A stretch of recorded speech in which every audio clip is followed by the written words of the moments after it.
said it had a $60 million profit last year, finally said, oh, just because Shabbazz Napier led UConn to the NCAA basketball championship, and along the way, he happened to say that he's gone to bed starving.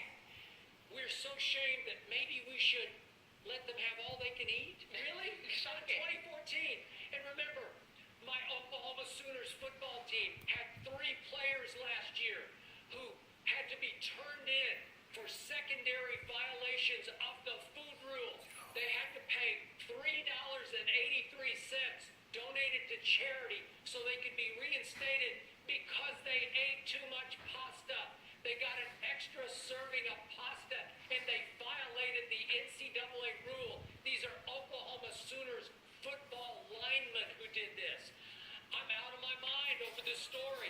If it weren't so sad, it would be funny. But in the end, it just leaves me sad that this organization in 2014 could get away with saying, oh, we give up. We'll let them eat all they want to eat. And then we'll sign another $1 billion TV contract with somebody. Seriously? This is exactly why I'm not laughing. Because I'm ticked off. Because I remember being on a basketball scholarship and having to deal with nonsense like that. I remember, and that's why I can totally relate to Shabbazz Napier. I certainly wasn't the player that he was. The program at Winston-Salem State wasn't the program at UConn. But nevertheless, the guys of the NCAA hovered above us all. And the reality is that when you look at it for what it's worth, Skip Bayless, there have been plenty of nights a student athlete goes to bed starving. They're hungry. And here's the thing that's so criminal about it all. Like you pointed out about the profit, the surplus, the money that they made, what it can be afforded. You exploit these athletes, and then this is what you do. But I'll take it a step further, Skip. The student athlete is not the typical student, but it's not just because he's an athlete or she's an athlete as well as a student. It's because the responsibilities are different. If you are a student athlete, ladies and gentlemen, you are engaging in the world of sports, meaning physical activity, meaning physical exertion. Who goes through all of that and then does not eat? I mean, 3 meals doesn't cut it.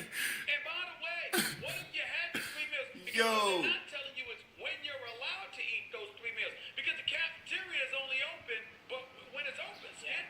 So it's not staying open all hours of the night. You don't have access to food all hours of the night.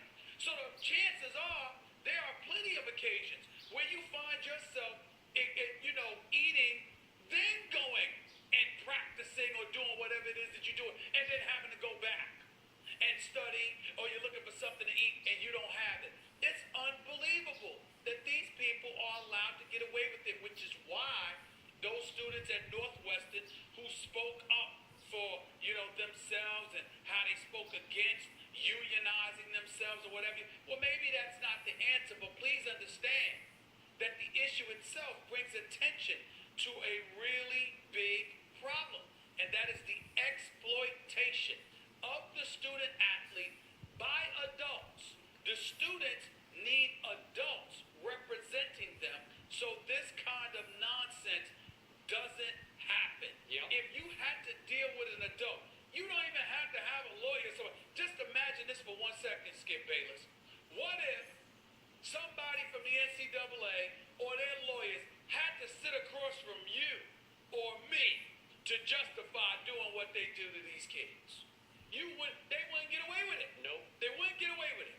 And we're not lawyers.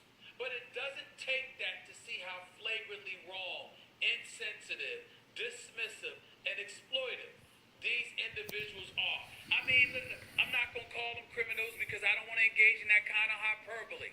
But what they have been allowed to get away with all of these years is certainly criminal. It's criminal. It's wrong. I agree with you.